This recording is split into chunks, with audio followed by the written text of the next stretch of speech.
आप सभी लोगों का बहुत बहुत शुक्रिया कि आप लोगों ने अपनी मसरूफियात में से वक्त निकाला और आप लोग इस वर्कशॉप के लिए आए। पहले तो जब हम लोगों ने स्ट्रेट लाइन शुरू किया था, हालांकि ये इस वर्कशॉप का पार्ट नहीं है, लेकिन आप लोगों के साथ 1 मिनट में शेयर करूंगा। तब भी एक मैं ख्वाब देखता था, एक सपना देखता था कि कोई ऐसी जगह हो जहाँ पे जर्नलिस्ट बैठ सकें, बातचीत करें आपस में, जर्नलिस्टों के साथ कोई ब्रेनस्टॉर्मिंग हो। आप अगर कश्मीर में चले जाएंगे तो वहाँ एक प्रेस क्लब बना था थोड़ी देर के लिए, उसके बाद वो प्रेस क्लब बंद हो गया। लेकिन अगर वैसे भी आप कश्मीर जाते हैं तो किसी भी जगह आप बैठते हैं, 4 जर्नलिस्टों के साथ बैठेंगे तो वो 4 जर्नलिस्ट आपके साथ पकौड़ा, आइसक्रीम ये सब डिस्कस नहीं करेंगे। वो 4 जर्नलिस्ट आपके साथ खबर डिस्कस करेंगे कि आज की खबर क्या है, कल की खबर क्या है, उस अखबार में क्या एडिटोरियल आया था, यहाँ क्या ओपिनियन है, बातचीत होगी। तो पत्रकारों की ज़िंदगी में जो फाइन ट्यूनिंग उनकी होती है, फाइन ट्यूनिंग इसको कहते हैं कि आप पत्रकार बन गए, लेकिन पत्रकार बनने के बाद खबर को पहचानना, क्या खबर है और क्या खबर नहीं है, ये पहचान करना, ये आप लोग पता नहीं कैसे करते हैं। मैं आप लोगों को काम करते हुए सबको देखता हूँ। मतलब मैं वो पत्रकार नहीं हूँ जो ये कहे कि भाई आप कहाँ काम करते हो, मेरा ऐसा नहीं है। जिसका पेज 500 फॉलोअर वाला भी है, उसका भी मुझे पता होगा कि ये लड़का क्या करता है पूरे दिन। तो आप लोग पता नहीं कैसे आप में सेंस ऑफ न्यूज़ है। यूजुअली सेंस ऑफ न्यूज़ सब में नहीं होता। सेंस ऑफ न्यूज़ का मतलब हो गया किसी खबर को लेकर आप में समझ होना कि ये खबर है, ठीक है। वो सेंस ऑफ न्यूज़ आप लोगों में पता नहीं कैसे है, कुदरती है या चूंकि आप फील्ड में घुस गए तो आपको आ गई। तो एक शौक था कि कोई एक जगह ऐसी बने जहां पे आप लोग आएँ, आप अपनी बात कहें, आप किसी की बात सुने। और एक और चीज़ होनी चाहिए, सहनशीलता, पेशेंस। हमारे प्रोफेशन में बदकिस्मती ये है कि हम किसी की सुनते नहीं। ना सुनने की हमें एक वो है कि नहीं, हमें सब पता है। तो एक कोशिश थी, तो फाइनली वो कोशिश थोड़ी कामयाब हो गई। एक स्पेस अब आप लोगों के पास है कि आप लोग कभी भी आ सकते हो। अब उस स्पेस के बनने के बाद एक मीडिया वर्कशॉप हम लोगों ने करवाई है, inclusivity and diversity in media.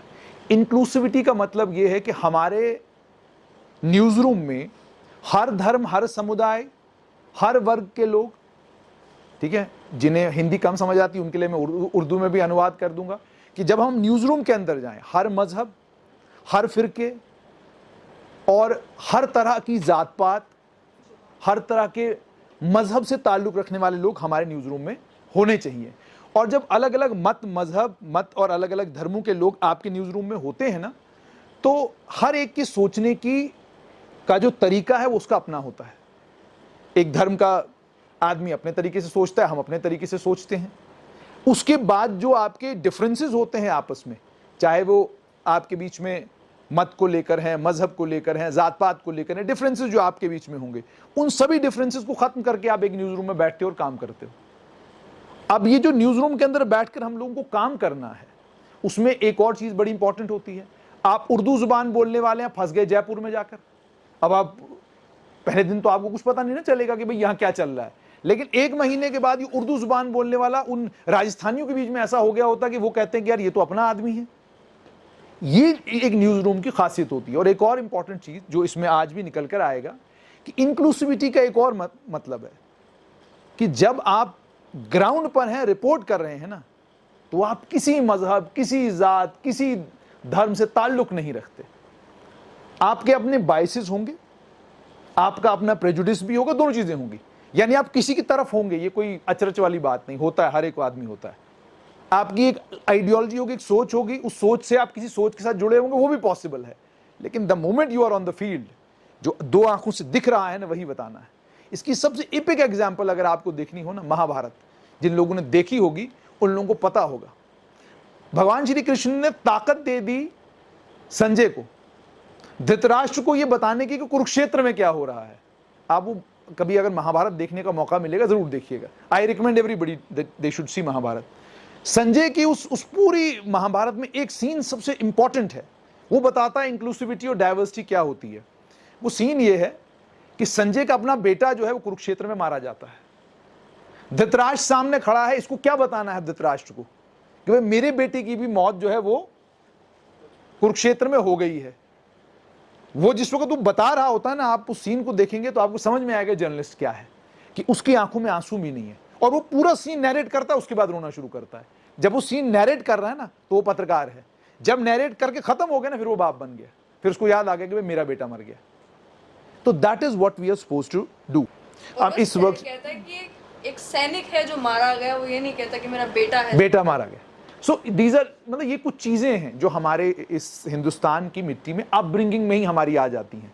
कुछ चीजें, अब पूरे दुनिया का मीडिया देखो, हमें देखो, हम उनसे मुख्तलिफ हैं, बहुत मुख्तलिफ हैं बड़े मामलों में। हमने जब स्ट्रेट लाइन स्टार्ट किया तो स्ट्रेट लाइन शुरुआत करते ही हमने डोगरी का एक उसमें कंपोनेंट शुरू किया।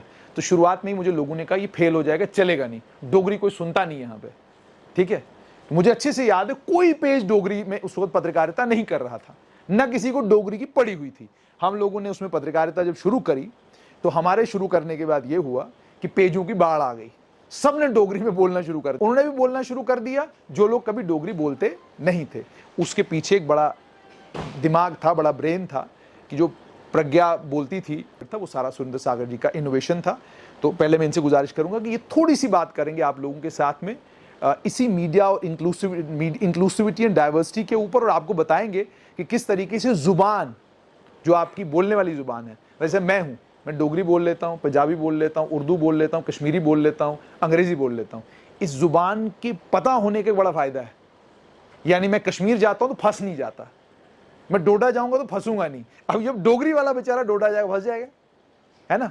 तो जुबान एक बड़ा इफेक्टिव मीडियम है। और कई बार पत्रकारिता करते करते आप जब किसी से मिलने जाते हैं ना, तो आपके मिलने का भाव ऐसा होना चाहिए, उसको लगना चाहिए तो अपना आदमी है यार, मतलब उसको महसूस होना चाहिए अपना आदमी है, उसको ये नहीं लगना चाहिए कोई पराया आदमी आ गया। Nobody shares information with a stranger, everybody loves sharing information with a friend, ठीक है ना। तो वो जो दोस्त बनना है ना, वो बड़ा ज्यादा जरूरी है। तो मेरी आप लोगों से रिक्वेस्ट ये कि मीडिया में एक बात की अंडरस्टैंडिंग आप लोगों को डेवलप करना बहुत ज़्यादा ज़रूरी है।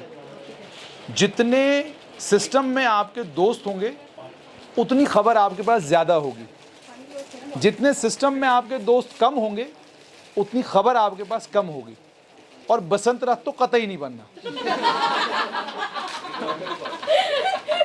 यानी आपका पड़ोसी भी आपसे डरता रहे, ये वाला काम आप लोगों ने बिल्कुल नहीं करना। कि यानी आप ये सोचोगे ये भी दुश्मन, ये भी दुश्मन, इसको भी गोली मारनी, इसको भी गोली मारनी है। फिर एक टाइम आएगा कि आपने सबको गोली मार दी होगी, वो आपको मार देंगे, वो कहेंगे भाई सिस्टम से बाहर हो जाओ, आपकी हमें कोई ज़रूरत नहीं है। आप अगर सिस्टम के अंदर हैं तो आपको इस बात का हमेशा ये ख्याल रखना है कि हर आदमी सिस्टम में इम्पॉर्टेंट है, हर आदमी की कोई सिस्टम में इम्पॉर्टेंस है। उस चीज़ को ध्यान में रखते हुए खुद को आपने ऑपरेट करना है। और दोस्तों की लाइन आपकी ना बड़ी होनी चाहिए। आप पता नहीं आप में से कितने ऐसे पत्रकार हैं जिनको मौका मिलता है, आप जो जर्नलिस्ट हो चुके ना, बीजी वर्गीस बहुत बड़ा नाम जर्नलिज्म में, कभी उनकी किताब पढ़ो। एक विनोद मेहता जी थे जिन्होंने आउटलुक को लॉन्च किया और आउटलुक को इतना बड़ा ग्रुप बनाया, आप कभी उनकी किताब पढ़ो। आप MJ अकबर को पढ़ो, आप किसी भी बड़े जर्नलिस्ट को पढ़ोगे ना, कुलदीप नैयर को पढ़ो, आप जब उनकी किताब पढ़ते हो ना, आप देखते हो, कहते हो यार मंत्रियों के साथ भी इनकी दोस्ती, सिस्टम में भी इनकी दोस्ती। यानी आप ये हिसाब लगाइए, कुलदीप नैयर इतना बड़ा पत्रकार था, प्रधानमंत्री इंदिरा गांधी थी और कुलदीप नैयर को एक अखबार से हटाने के लिए पूरा सिस्टम लग गया। बीजी वर्गीस इतना इंपॉर्टेंट आदमी था कि एक पत्रकार था, बाद में वो क्या कहते हैं, ये जो इंडियन इंफॉर्मेशन सर्विस में का मेंबर भी नहीं था, कुछ नहीं था, लेकिन इंदिरा गांधी का सबसे इंपॉर्टेंट और ट्रस्टेड लेफ्टिनेंट था। तो आप जब पत्रकारिता में आए हो, आप पत्रकारिता में लोगों अपनी खबर के ज़रिए इम्पैक्ट कब क्रिएट होता है?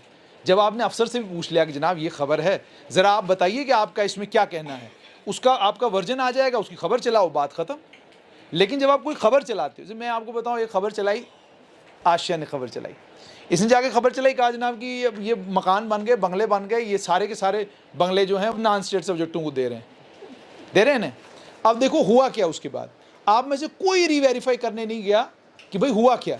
जर्नलिज्म का पहला असूल ये है, स्ट्रेट लाइन पे हम जो भी खबर चलाते हैं, आप सिस्टम में जब जाओगे ना, यानी मान लो आप राजभवन जाओगे, आप सिविल सेक्रेटरीट जाओगे, 4 अफसरों के बीच में बैठोगे ना, तो 5 मिनट में एक अफसर ज़रूर स्ट्रेट लाइन की किसी खबर की बात करेगा। उसका रीज़न क्या है? आप जो भी अपने फेसबुक पेज के ऊपर चला रहे हो, पोर्टल पे चला रहे हो, उसको आप देख रहे हो। और एक और चीज़ सुन लेना मेरी, ये मैंने स्टार्टिंग में एक्सपीरियंस कर लिया था। जो खलीफा बनते हैं ना, मैं खलीफा आज तक नहीं बना, मुझे जर्नलिज्म में 16 साल हो गए।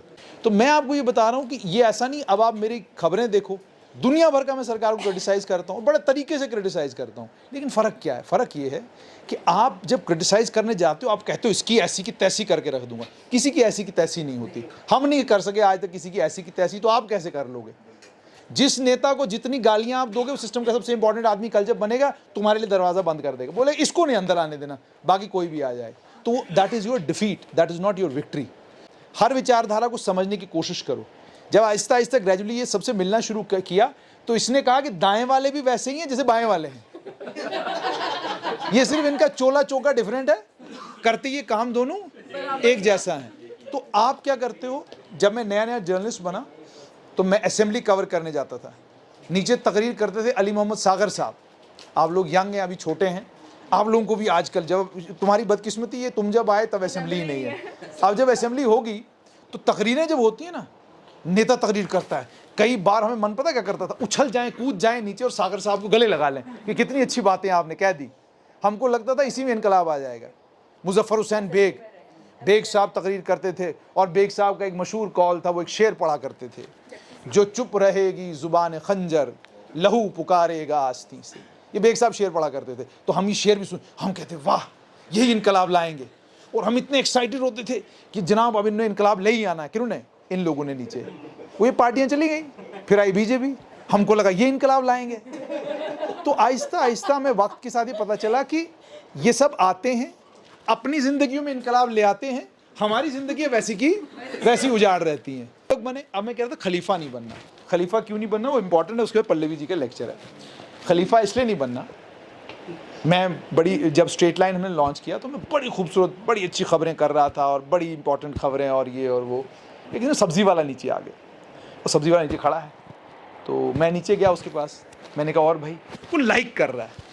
मैंने उसको देखा कुछ लाइक कर रहा है। मैंने कहा भाई क्या कर रहा है? कहता आपकी खबर देखता हूँ, बहुत मज़ा आता है मुझे। मैंने कहा क्या मज़ा आता है मुझे? कहता मैं क्या कहते हैं, आप जो बोलते हो ना, बड़ा मज़ा आ जाता है मुझे। मैंने कहा अच्छा। मैंने कहा दिखाना ज़रा। मैंने देखा उसका, मैंने नाम पढ़ा राजू कुमार। वो मुझे हर वीडियो के नीचे गालियाँ देता था।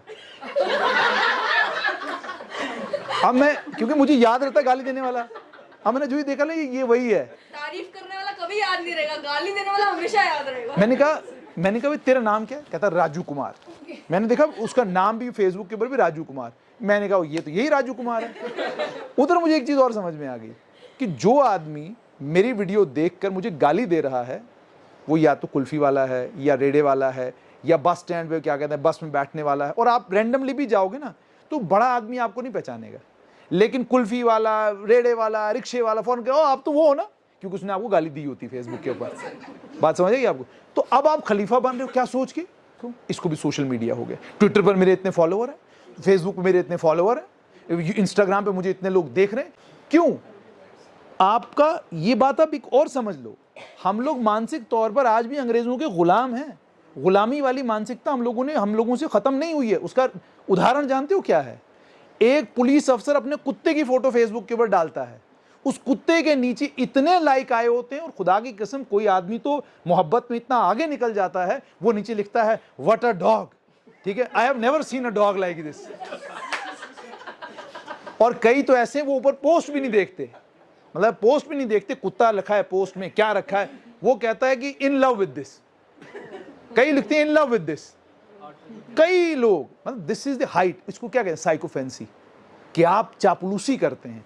सिस्टम चापलूसों को भी पहचान लेता है, उनको भी साइड कर देता है। तो इसलिए एज ए जर्नलिस्ट आपकी वीडियो जितनी मर्जी उतनी वायरल हो, हमेशा एक बात याद रखना, धरातल पर रहना, ज़मीन पर रहना।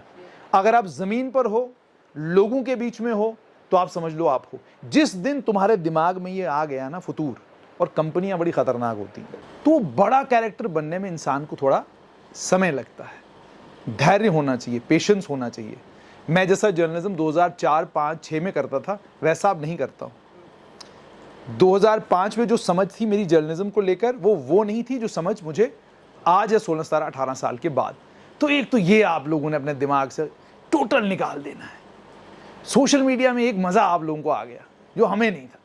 इसलिए आपने देखा होगा पुराने जितने जर्नलिस्ट हैं वो आपसे दुखी हैं, परेशान हैं। जरा दिखा खराब कर उड़े था, सत्यानाश कर उड़े था जर्नलिज्म का, ये कहता था वो कहता था, ये गल कर दो। अब मैं आपको मिसाल दूंगा कि उन्हें परेशानी किस चीज़ की है।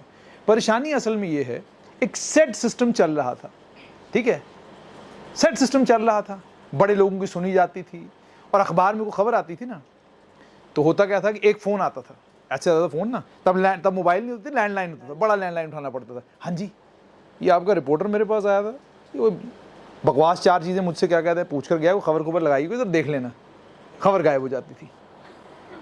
मेरे साथ तो अचंभा हुआ, मतलब मुझे शौक लगा और मतलब पता नहीं कितने दिन तक मैं शौक में ही फिर रहा कि ये क्या हुआ मेरे साथ। उमर अब्दुल्ला का वो मसला बना 2012 में शायद बना मसला कि उमर साहब के जो उनका घर था यहाँ पर रेजिडेंसी रोड के ऊपर, इनके घर पर इनका एक कार्यकर्ता आया पार्टी का, कोई नोक झोंक दोनों के बीच में हो गई, उसमें कार्यकर्ता को हार्ट अटैक आ गया, वो मर गया। यूसुफ की मौत हो गई। यूसुफ की मौत के फौरन बाद क्या हुआ कि हमें खबर करनी थी, हम भी पहुंच गए, हमने कहा खबर तो करेंगे हम, और हम थे तुम्हारी तरह खतरनाक जर्नलिस्ट है कि माइक हाथ में है और ऐसा लगता है कि दुनिया हमारी जेब में। तो उसके बाद क्या हुआ, हम भी उसी तैश वैश में गए, हमने बड़ा खोजी पत्रकार की तरह सब कुछ खोज निकाला और बहुत खूबसूरत स्टोरी लिख के दिल्ली भेज दी, सबके वर्जन लिखे, और उसके बाद हम ये सोच रहे हैं कि ये खलीफा हो गए हम, खबर तो अब आ गई, अब तो हमको कोई चिंता करने की ज़रूरत नहीं है। अगला आउटलुक का इशू आया, खबर नहीं आई, उसके अगला इशू आया, खबर नहीं आई, मगर उसके अगले इशू में भी आउटलुक वालों को टूरिज्म डिपार्टमेंट ने ऐड दी हुई थी कोई 4 पेज की, वो 4 पेज की ऐड आ गई, अगले में भी कोई 4 पेज की ऐड आ गई। उसके बाद इन गांधीनगर ये नहीं है, ग्रीन बेल्ट पार्क, वहाँ से हम टहल रहे थे, चहलकदमी कर रहे थे, तो चहलकदमी करते करते एक बड़े नेताजी वहाँ से आए, उनने हमें देखा कि पैदल चल रहा है, तो उनने गाड़ी ज़रा उस तरफ लाई और मुझे कहा, जुनैद हाशमी क्या हाल है? मैंने कहा सर बिल्कुल ठीक ठाक। कहते बड़ी खबरें लिखते हो उमर अब्दुल्ला की। मैंने कहा कौन सी खबर लिखी मैंने उमर अब्दुल्ला की? कहते वो कोई लिखी थी तुमने, बड़ी भेजी थी, चली। तो मैं 2 मिनट के लिए समझ गया कि ये कहने की कोशिश क्या कर रहा है। अब मैं अपनी जगह समझ गया कि भैया फ़ोन हो गया, खबर बंद हो गई है। उसके बाद उन्होंने मुझे वहाँ सजेशन एक दिया, यार एक काम करो, देखो ये पत्रकारिता में ना इस तरह की खबरें नहीं करनी चाहिए। मैंने कहा फिर? कहते को फूल पत्ती की खबर करो, बताओ नए गार्डन बने हैं, बोहर में गार्डन बना है, जाके वो क्या कहते हैं दिखाओ लोगों को, लोटस गार्डन, वो ये ऐसी खबरें करनी चाहिए, ये ज़्यादा चतुर पत्रकार बनने की ज़रूरत नहीं है। मैंने कहा यार ये तो इसका मतलब ये होगा कि खबर यहाँ से रुकी है। उस वक्त बंदा ना डबल फ्रस्ट्रेट होता है। आपकी हालत ये होती है कि आपके टांगों में बांध दी रस्सी, हाथ में बांध दी रस्सी, आप कह रहे उछल, तो उछलेगा बंदा। अब बंदा करेगा क्या? न्यूज़ रूम कहाँ है? दिल्ली में। मैं कौन हूँ? पत्रकार, जर्नलिस्ट, रिपोर्टर, इससे ज़्यादा तो आई एम नोबडी। उनने खबर चलाई नहीं, मैंने खबर भेजी, अब बताओ मेरी वैल्यू क्या रही? जीरो हो गई। अगले ने अपनी पावर बता दी, ताकत बता दी, अगले ने चपत लगा के हमें साइड पे कर दी। अब आज क्या हुआ है? आज हो गई कहानी ख़त्म। अब कहानी ये ख़त्म हो गई, मान लो किसी बड़े नेता के घर के बाहर उसकी धर्मपत्नी आती है, वो बवाल काटती है, तो हमारा एक पत्रकार खड़ा हो गया होगा वहाँ पर। आप देख रहे हैं ये महिला यहाँ पर अपने पति के साथ झगड़ रही है, फसाद कर रही है, ये खबरें भी तो हम लोग चलाते हैं। हालांकि ये पत्रकारिता नहीं है, मगर हम चलाते हैं। कई बार हम ये खबर भी चलाते हैं कि सास को ससुर से हम लोग मिला देते हैं, ये खबर भी हम चलाते हैं आजकल। ये खबरें आप चलाते हो, वो पत्रकार तुम्हें डेरोगेट करने के लिए, तुम्हें नीचा बताने के लिए, तुम्हारे जर्नलिज्म को घटिया और गलीज बताने के लिए करते क्या हैं? वो वाली खबर तुम्हारी दी है। ये देखो क्या पत्रकार, मैं भी बोलता हूँ कई बार, मैं कहता हूँ यार पत्रकारिता का हाल खराब हो गया। कहते क्यों? मैं देखो जी 2 जनानियाँ लड़ रही हैं, ये कैमरा लेके पहुँच गए। और हद तो ये हो गई, एक बार एक बड़े प्रसिद्ध चैनल के पत्रकार जो इस वक्त नामी ग्रामी पत्रकार हैं, जिन्होंने एक और पत्रकार की टीआरपी खराब करके रख दी, अपने घर में आग लगा दी उसने। मतलब एक पत्रकार है, उसकी टीआरपी खराब कर दिया, दूसरा पेज बना रहा, तीसरा पेज बना रहा। अच्छा उसने क्या किया, वो हम पहले ही परहेज करते हैं। अच्छा उसके बाद हुआ क्या, ये बड़ी इंटरेस्टिंग है कि पत्रकारिता कहाँ पहुँच गई है। एक लड़की खड़ी है और एक लड़का खड़ा है, लड़के ने लड़के का फ़ोन ऐसे फेंक दिया पानी में, पत्रकार महोदय खड़े हो गए। एक लड़की ने फ़ोन फेंक दिया, आप देख सकते हैं कि आप इस वक्त की बड़ी खबर, ठीक है। अब उससे पूछ रहे हैं कि भैया फ़ोन क्यों फेंका इसका? वो कहता ये मेरी गर्लफ्रेंड है, मुझसे नाराज़ हो गई थी, इसलिए इसने मेरा फ़ोन फेंक दिया। ये खबर कहाँ चल रही है? चैनल के ऊपर। और उसके बाद हमारा लेवल क्या हो चुका है? हमारा लेवल भी बहुत दूर पहुँच चुका है। मैं और सागर सर एक दिन तालाब तिल्लू में हैं, हम खड़े हैं शराब की दुकान के थोड़ा परे, बंदा क्या आ गया, गाल सुनो जी, मैं सुनाओ जी, आखिर मेरे कन्ने चलो तुस, मैं कुत्थे जाना? कन्ने वाली दुकान ऊपर। मैं दुकान पर गया, मैं यार तू शराब की दुकान है? आखदा नहीं, आखदा ये शराब की दुकान है सर, ये 10 रुपये फालतू लिया था। मैं आख्या नहीं सुना, मैं आख्या भी मी सुना यार, ये तेरे को 10 रुपये फालतू लिया था, खबर है। आखदा कमाल कर दे तुस, परसों तुसें खबर बनाई थी शराब की बोतल के अंदर पता नहीं मक्खी गेदी ही के गया, वो खबर ही, ये तो 10 बद लिया था। कह रहा 10 रुपये फालतू ले रहा है, ये खबर नहीं है। कहता आप देखते नहीं हो। और आगे मुझे क्या बोल रहा है, एंड देन आगे और हमारी पॉलिटिकल क्लास कितनी अच्छी हो गई है, पॉलिटिकल क्लास इतनी बढ़िया हो गई है। एक बड़े नेताजी के पास हम हैं, जुनैद साहब आपकी देखा मैंने, आप गायब भी हो गए सोशल मीडिया से। मैंने कहा नहीं, मैं रोज़ आता हूँ बीच बीच में। कहता नहीं, आजकल तो एक ही बंदा चल रहा है। मैंने कहा क्या किया उसने वैसे? कहता आप देखो ना, आग लग जाए कहीं पर वो पहुंच जाता है, शराब महंगी मिल रही हो कहीं पर वो पहुंच जाता है, ब्रिज कहीं पे गिर गया वो पहुंच जाता है, और बंदा सुसाइड करने वाला होता है, करने से पहले पहुंच जाता है। मतलब इतनी ज्यादा हम इतनी लाइटनिंग स्पीड पे पत्रकारिता आजकल कर रहे हैं। और दूसरी सबसे बड़ी मुसीबत पता है, और एक और उनका बड़ा कंट्रीब्यूशन है, ये आपको भी सुनना चाहिए, पत्रकारिता में नए आयाम, एक नया आयाम उन्होंने निकाला। वो आयाम उन्होंने निकाला ट्रैफिक पुलिस पत्रकारिता। एक ट्रैफिक पुलिस का अधिकारी जिसका नाम थापा, गंधर्व चंद थापा, बहुत फेमस है ना? नहीं वो जैसे यही जीवन में रहते थे। एक बार मैं गाड़ी से ऐसे जा रहे थे, वो मेरे बगल में कोई बैठा होता, वो देख थापा जी मेरी गाड़ी रोक देंगे। मैंने कहा भगा फिर। अच्छा, अब वो थापा की पत्रकारिता क्या हो गई, थापा की और एक चीज और आप समझना, सोशल मीडिया के ऊपर एक और बड़ा मतलब एक अजीब चीज सोशल मीडिया के ऊपर देखने को मिलती है। हम यहाँ से ट्रैवल करके पहुंचे डोडा, पहाड़ी के ऊपर चढ़े, पहाड़ी का नज़ारा और वो सब चीज़ें, और उस तरीके से फिर हमने बड़ी खूबसूरत स्टोरी बनाई। मतलब वो स्टोरी बाद में CNN पर चली, बड़े बड़े चैनलों पे स्टोरी चली, स्टोरी चल गई, इसने खतरनाक स्टोरी की। अब देखने वाले उसको क्या कहते हैं, 33,000 लोग। उसकी जगह पूरा दिन कहीं नहीं जाने वाले लोग, जो सिर्फ और सिर्फ 2 किलोमीटर के दायरे में घूमते हैं, उनकी वीडियो 2-2 मिलियन जा रही हैं, 2-2 मिलियन की नहीं जा रही हैं। लेकिन 2 मिलियन वीडियो देख कौन रहा है वो इंपॉर्टेंट है। You have to choose. Now I'm getting a bit serious. You have to choose who your audience should be. Please understand. आप जब मैट्रिक्स में जाते हो ना, जरा देखा करो सोशल मीडिया पर जो वीडियो वायरल हुई है उसको देखा कितने लोगों ने, दैट इज इंपॉर्टेंट। देख कितना रहे हैं लोग आपको। अब वो और संसद टीवी वायरल, अब वो जो संसद टीवी वायरल है वो भी एक पत्रकारिता है।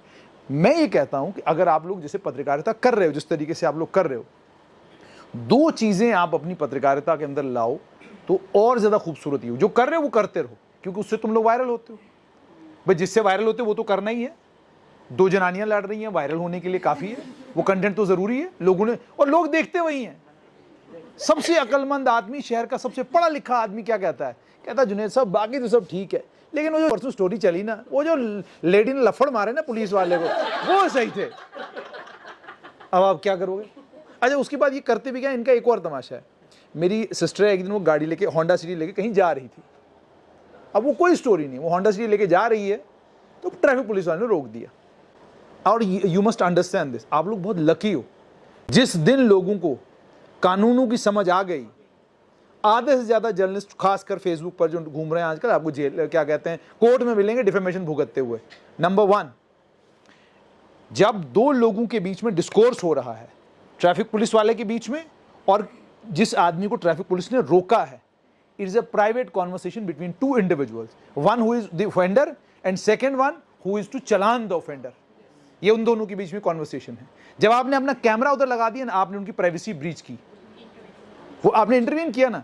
क्योंकि हर एक ऑफेंडर को हक होता है कि वो कोर्ट में जाए और अपने आप को डिफेंड करे कि जनाब मेरी गलती नहीं थी, गलती इसकी थी। हर एक को, कत्ल करने वाले को भी हक है कि वो कोर्ट में जाकर, जब तक साबित नहीं होता कि ये कत्ल हुआ है, तब तक कत्ल भी कत्ल नहीं होता। अजमल कसाब ने दिन दहाड़े पूरी दुनिया के सामने क्या कहते हैं, इतने सारे लोगों को शहीद कर दिया, लेकिन उसके बावजूद हमारे जुडिशियल सिस्टम ने जब तक उसका पूरा केस नहीं चलाया, साबित नहीं किया कोर्ट में कि यही कातिल है, तब तक उसको सजा नहीं हुई। तो जब तक कोई कत्ल, आप क्या करते हो, आप कहते हो कत्ल हो गया, ये तो कातिल तो यही है। और उसके बाद एक और चीज हो गई हुई है, ऐसे खड़े हो जाना कहीं पर भी चौक पर और दे देना एक लेक्चर लंबा चौड़ा। अब पिछले दिनों से लेक्चर चल रहे हैं 3 चीजों के ऊपर। एक चल रहा है पहाड़ियों के ऊपर लेक्चर, और मीन्स ना कुछ पता पहाड़ी कौन है, भाई पदाधिकारी लो, पहाड़ी कौन है, पहाड़ी होता कौन है, इनकी स्ट्रगल क्या है, कैसे ये पहाड़ी बने, ये सब चीजें भी तो होनी चाहिए। ठीक है, अब मैं खड़ा हो जाऊं, मैं पहाड़ियों के साथ हूं, पहाड़ियों की स्ट्रगल के साथ हूं और मैंने किया जो कुछ मैंने किया, तो बाकी क्या कहते हैं छोले दाल बेच रहे थे और आप कर रहे थे, बाकी सब ऐसे ही बैठे हुए थे। मतलब मुश्ताक बुखारी की जिंद लग गई पूरी है, वो चौधरियों की भी जिंद लग गई पूरी रोकने में। नहीं, चौधरियों ने कुछ नहीं किया, पहाड़ियों ने खुद जो स्ट्रगल किया वो कुछ नहीं किया। किसने किया? मैं खड़ा हो गया, मैंने बोला और केंद्रीय गृह मंत्री ने कहा जनाब ने बोला है फौरन कर दो। कश्मीर के बच्चों को पास कर दिया और जम्मू के बच्चों को फेल कर दिया।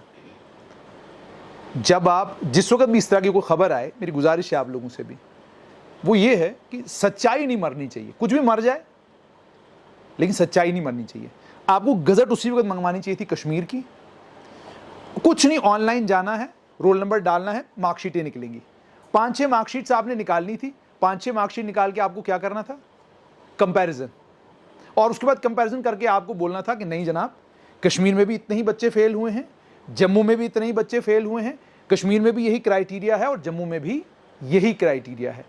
This is how you fight with the news which is total lie, absurdity. और एक और बात ये समझिएगा, एक और प्रॉब्लम है यहाँ लोगों में, जैसे मैंने आपको ना खलीफा, जब आप खलीफा बन जाते हो ना एक बार, कि आपको समझ में आने लगता है कि दैट आप खलीफा बन चुके हो, फिर एक स्टेज आती है जिस पर आपको लगता है कि मैंने बोल दिया तो हो गया, मैंने बोल दिया। ये भी मत समझना कभी। एज ए जर्नलिस्ट मेरी आप सभी लोगों से, स्टूडेंट्स जो हैं उनसे भी गुजारिश है और आप लोगों से भी गुजारिश है, आप इस फील्ड में ज़बरदस्ती आए हो, कोई लेकर आया है, या शौक से आए हो, या किसी भी तरीके से आए हो, अगर तुम्हें लगता है कि तुम्हारी इस सैलरी पर तुम अपने जीवन का सबसे मुश्किल पीरियड निकाल सकते हो, तो ही इस फील्ड में बने रहो। हम उस स्टेज से निकल चुके हैं, हम ग्रोथ की उस स्टेज पर हैं जहां पर हमें कोई फर्क अब नहीं पड़ता, कोई फर्क नहीं पड़ता, नीचे कुछ भी हो जाए हम कहीं ना कहीं खड़े हैं। आप लोग नए हो, आपने ये जरूर देखना है प्रोफेशन में, क्या मैं इस सैलरी पर, तो ये सारी जो अंडरस्टैंडिंग चीज़ों की है ना, इसलिए मैंने आप लोगों को कहा कि ये वर्कशॉप और डाइवर्सिटी का सिर्फ आपके साथ जुड़ने का और आपके साथ बात करने का मकसद सिर्फ ये था कि एक तो आप लोगों को ये अंडरस्टैंडिंग हो कि हम जो जर्नलिज्म कर रहे हैं उस जर्नलिज्म में हमको खलीफा नहीं बनना, हमें केवल और केवल पत्रकार के ऊपर की पदवी चाहिए ही नहीं। डाउन टू अर्थ रहो, अपना काम करो और अपने दोस्त, अपने कलीग, उनका हर वक्त हर हाल में हमेशा साथ दो और उनके साथ खड़े रहो। ये मेरी आपसे पर्सनल गुजारिश है। अपने दोस्तों के साथ नहीं करना, और एक और चीज़ नहीं करना। एक और गंदी चीज़ मैंने देखी आप जर्नलिस्टों में, किसी ने आपको गाली दे दी, आप भी माइक लेके गाली देना शुरू हो जाते हो, मैं ये, मैं वो, मैं फलाना, मैं धमकाना। भाई क्यों गाली दे रहे हो यार? किसी का शौक है गाली देना, देना दो, मजा करे, गाली लेके दे के जितनी दे सकता है। अगर तुम गाली नहीं दोगे, what will happen? That will make you a bit बिगर, उससे बड़े हो जाओगे आप। और दूसरा चीज़ ये भी, ये कोई कुछ कह रहा है सोशल मीडिया के ऊपर, वो देखा, मैं वो पत्रकार साहब ही जज्बाती हो गए, वो आगे यहाँ माइक पड़ता यार, ये भी कमाल है। आया तो इसके साथ ही ये जो हमारा इंक्लूसिविटी और डाइवर्सिटी इन मीडिया का हमारा वर्कशॉप जो, इसको हम यहाँ पे कंक्लूड करेंगे। अब मेरी आप लोगों से गुजारिश है कि अगर आप लोग कुछ सवाल जवाब करना चाहते हैं, अगर आप में हिम्मत बची है सवाल जवाब करने की, तो आप पूछ सकते हैं। कोई अगर गुर्बत में है, कोई अच्छा है, कोई हाँ तो कोई आपने बोलते हैं कि इस तरह की चीजें हम पे शोभा नहीं देती। हाँ, हमें मतलब कि ये चीज नहीं एज ए जर्नलिस्ट दिखाना चाहिए, तो मतलब एथिक्स में नहीं आता। मैं आपको एक चीज़ बताऊँ, हमने जो जर्नलिज्म पढ़ा है उसमें दो चीज़ें जर्नलिज्म का हिस्सा नहीं है। किसी के लिए पैसे मांगना, कोई बीमार हो गया उस बीमार के लिए क्या कहते हैं कलेक्शन करना, कंट्रीब्यूशन करना।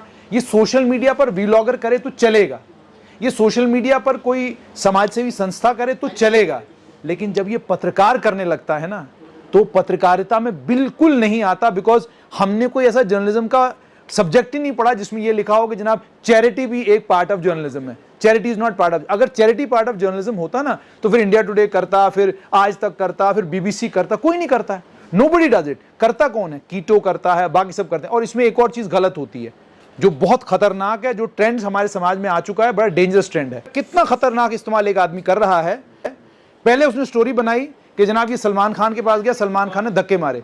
Do you know what I did? हमने सलमान खान के बाप को अप्रोच किया दुनिया बड़ी छोटी है। हम मैं पत्रकारिता में बच्चा नहीं हूँ, मुझे 16 साल हो गए, यहाँ से लेके बॉम्बे तक हर जगह कहीं ना कहीं कोई ना कोई कनेक्शन है। मैंने बॉम्बे में भी अच्छा खासा टाइम दिया हुआ है। अगर ये आया भी होगा कहीं पर तो मुझे नहीं पता ये कहाँ आया है। मेरे घर के सामने तो ऐसा कोई आदमी कभी आया नहीं। उसके बाद वहां जो पत्रकार काम करते हैं, पल्लवी ने उनके साथ कांटेक्ट, हमने उससे पूछा कि भाई तू फिल्मी बीट कवर करता है, ऐसा कोई इंसिडेंट हुआ वहां पर, किसको धक्के मारे सलीम खान ने ये किया वो किया? कहता सर सलमान खान के घर के बाहर किसी को धक्के बच जाएं, वो भी अंधा आदमी हो, तो आपको लगता है वो खबर नहीं बनेगी आज? कहता सर वो तो सारे सोशल मीडिया पे होती। इस आदमी की सच्चाई क्या है? इसको आंख से दिखता है, और जिस दिन से इसकी मैंने ये वीडियो करी है तब से ये जम्मू वापस नहीं आया। अब बताइए कितने दिन तक एक आदमी कहता रहा कश्मीर के लोगों ने इसकी मदद नहीं की, मैंने इसकी मदद की। मैंने इसके खाते चेक करवाए, मैंने इसके दोनों खाते चेक करवाए कि किस खाते में कितने पैसे हैं। 7 मरला जमीन और मकान खड़ा होना कश्मीर में, 7 मरले जमीन और मकान अपना उसका खड़ा है। अब ये आपको मैं बता रहा हूं कि जिस वक्त अब ये सोचो, हमने क्या किया, हमने खबर बना ली ना। अगर हम होते राइवल तो क्या करते, हम चला देते, अगले को एक्सपोज पूरा करते। सिर्फ इतना ही नहीं, कई और ऐसी खबरें हैं जिनको लेकर किसी भी टाइम स्ट्रेट लाइन चाहे तो अगले का बंटाधार हो जाएगा। लेकिन रीजन क्या है कि हम एक ही फील्ड में हैं, एक ही प्रोफेशन में हैं। अगर मैं इसकी कमियां निकालना शुरू करूं, इसकी कमियां निकालना शुरू करूं, तो फिर मैं छोटा हो जाऊंगा, फिर मैं इसी काम में लगा रहूंगा। इसलिए जब आप काम करते हो, आप हर एक का वीडियो देखा करो।